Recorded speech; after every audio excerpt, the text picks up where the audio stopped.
Magandang hapon sa iyo, Lourdes, at sa iyong mga tagapakinig, Kumusta ka tagapanood. naman, Attorney Mel? Bakit Mabuti naman. may mga nakikita na kaming kayamanan diyan? Oo, sign of wisdom na yan, sign of wisdom. Oo. Sir, sandali kasi wala kaming alam sa batas. Kayo mas alam niyo ho ito. Pwede ba yung custody sa Senado? Hindi pwede yun. Walang base yun sa konstitusyon, walang base yun sa statute natin.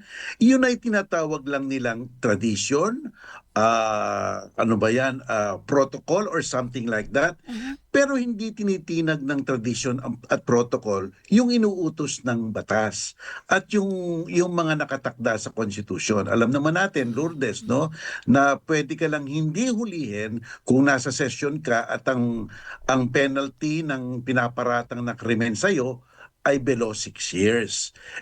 Sinabi mo na nga kanina, ang crime against humanity is reclusion Mm-mm. perpetua kung may Mm-mm. namatay. Mm-mm. 40 years yun, masyadong malayo malayo sa Mm-mm. bituka Mm-mm. yung yung tinatawag nilang protective custody. Mm-mm. Mm-mm. Ayan. Pero sandali. So kung hindi pala ito pwede, so ba't hindi siya hinuhuli? Okay, sapagkat nga nagkaroon ng negosasyon daw kagabi na parang status quo, doon muna siya doon sa Senado. Senado at yung mga NBI na tauhan uuwi na. Pero alam mo, Lourdes, magandang tanong ang iyong ginawa lang ngayon. Mm-mm. Sapagkat titignan natin, sino ba dapat magbigay ng respeto kay Nino?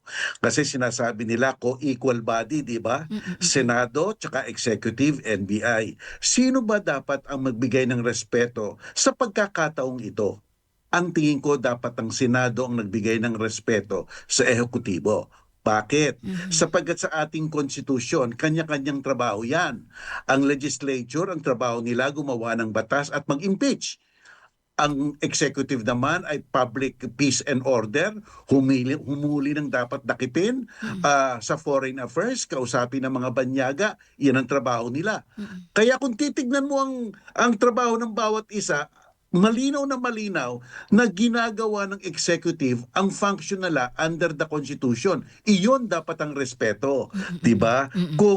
Kung ang binulabog ay yung isang paggagawa ng batas, rerespetuhin ng NBI ang legislature. Pero sa pagkakataong kagabi, iyon ay ang pagpapatupad, enforcement, implementation of peace and order. May valid warrant of arrest pa. Dapat ginalang talaga ng Senado. Dapat ang nangyari, kinausap na lang si Bato at sinabi sa kanya, Mm-mm. meron Mm-mm. pong warrant dito at sila po ay nag-iimplementa lang ng batas, ginagampanan nila ang trabaho nila, Mm-mm. dapat irespeto. Pero walang nangyari. Mm-mm. So, ganyan ang standstill tayo ngayon. Sandali, teka, nagulat ho tayo doon, no, na ah, hindi, walang pagrespeto, no, yung Senado sa nangyari nga kagabi. Pero sir, sandali, yung mga kababayan natin nanonood, nakikinig. So, anong mangyayari? Diyan ka lang nakatira sa Senado? Magtago Tama ka ka lang dyan. dyan? Oo, alam mo naman, ang tanong, nirerentahan ba yung gusaling yan? Kung nirerentahan, ang taong bayan nagbabayad yan. Aha. O pag-aari ba yan ng gobyerno? Kung ganon, walang may-aring senador dyan. Mm-mm. Kaya nga, yung premises na yan, hindi naman kamukha ng embassy. Na ang mga embassy, nagwe-waive tayo ng jurisdiction Tama. sa paligid nila, sa loob nila, kaya hindi tayo Mm-mm. nakakahuli. Mm-mm. Hindi naman ganyan yan. So kahit ano tingnan mo, dapat wala na siya dyan. Mm-mm. Ibig sabihin, ngayon, ang sinasabi ng Senado, Senate Protocol or whatever, protective custody, ang punto dyan, protective custody versus utos ng batas. Sino dapat ang iiral diyan? Ang courtesy dapat nagbabaw sa utos ng batas, Mm-mm. 'di Mm-mm. ba? Mm-mm. Pero, Yeah. attorney, sabi niya, ah, lumapit siya sa mga local courts. Antayin ang desisyon nun. Plus, hinihiling niya rin kay Pangulong Marcos, actually, may mga luha-luha pa kanina na siya raw po ay kung pwede, ay sagutin na lang daw niya yung kasong yun sa local courts. Wag lang daw siya ipadala sa dahig. Okay. Play natin 'yan. Opo. Kasi sabi rin ni Senator Peter Cayetano na o-honor nila kung ang makikuha nilang warrant ay nanggagaling sa local court. Explain natin, ha. Opo, opo. Ang meron tayong international law. Sabi ng international law, isang krimen na universal, ibig sabihin pwedeng dinigin kahit sa anumang bansa, ay yung crime against humanity. Talagang iyan ay isang international crime. Nasa saligang batas natin, Lourdes, na ang Pilipinas ay ina-adapt yung generally accepted principle of international law na parte ng ating mga batas. Ayan. O ang isang parte ng batas natin na yung crime against humanity. Ngayon, meron tayong batas, yung Republic Act 9851. Itong batas na ito ang tulay sa international law. Ang sinasabi ng Section 17, Republic Act 9851, kung ang isang international tribunal ay iniimbestigahan na o inuusig na ang isang taong naparatangan ng gumawa ng crime against humanity, pwede nang ipahintulot ng gobyerno doon sa international tribunal ang pag-iimbestiga at kung kinakailangan, dadalin pa doon ang suspected person. So meron tayong batas 9851.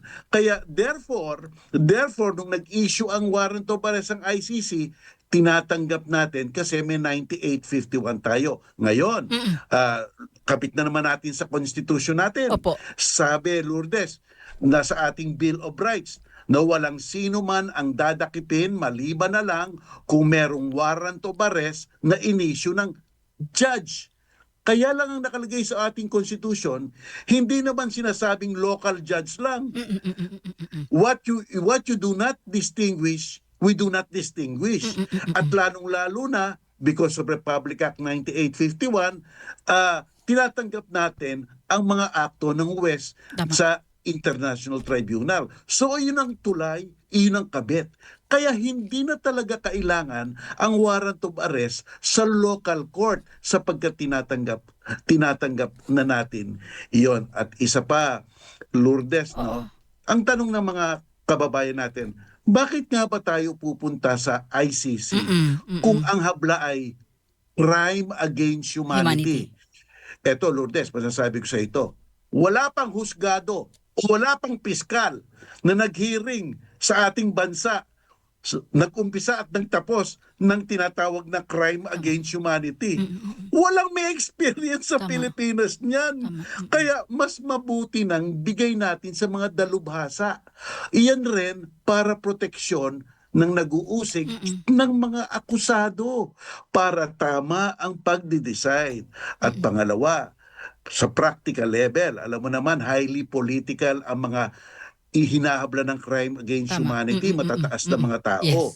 Yes. Kung dito gagawin yan, baka hindi na talaga matuloy ang hearing sapagkat everyday may mga rally dyan sa korte ng bawat panig, lalong maantala. So on a practical basis, at saka on a legal basis, talagang mukha atang talagang dapat doon. So there is an advantage.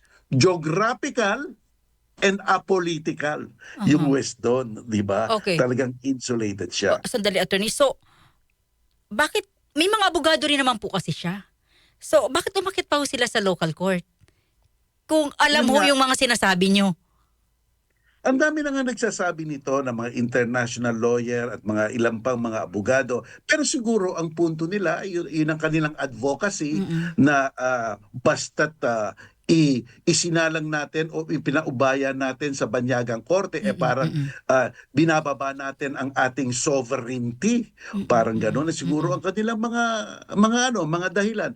Pero isipin lang natin, hindi ito pagbababa ng sovereignty. Ito nga ay pag-a-assert ng ginawang batas nung rehimen ni President GMA.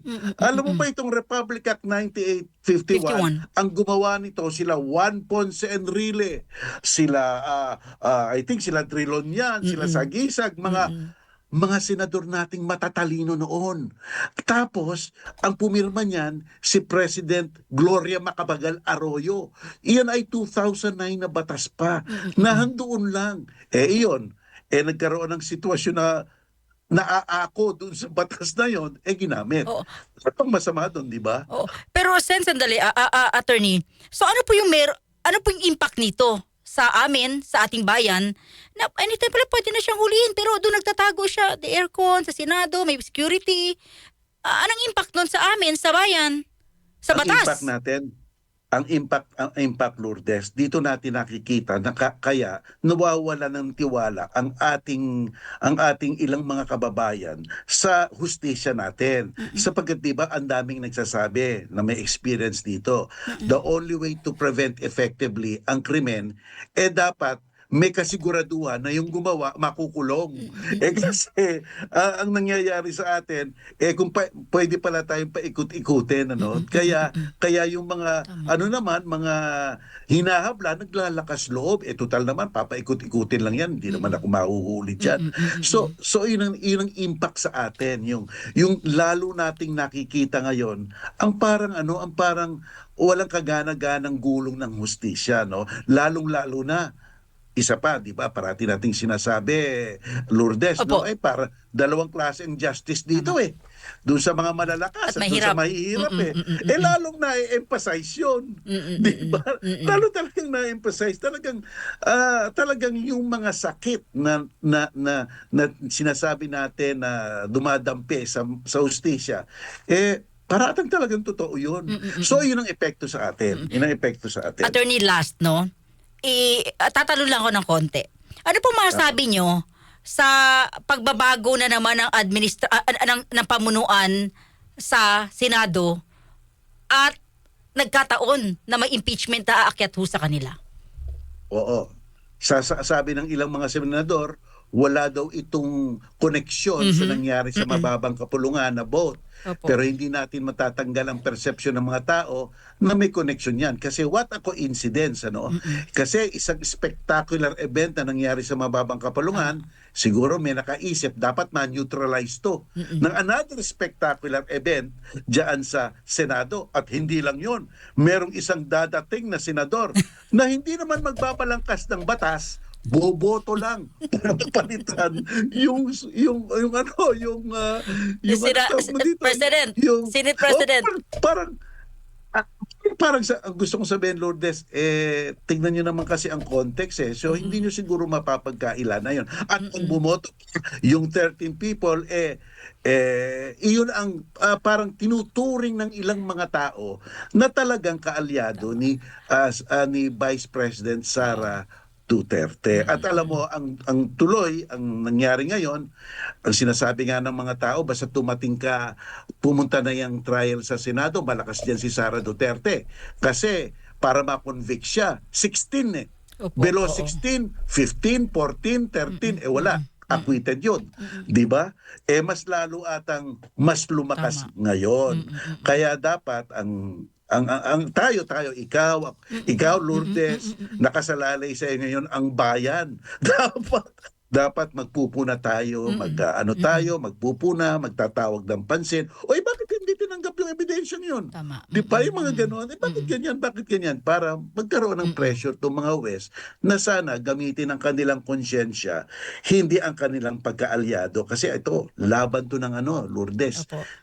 Accountability versus loyalty. Tama. Yan ang laban dyan. Sino mas madaming loyal? So, nadidiminish yung public office is a public trust. Pero tignan natin, baka naman may mangyayari at susuriin nila talaga ang ebidensya. Attorney, maraming salamat. Mabuhay po kayo. Good afternoon po. Thank you, thank you, thank you.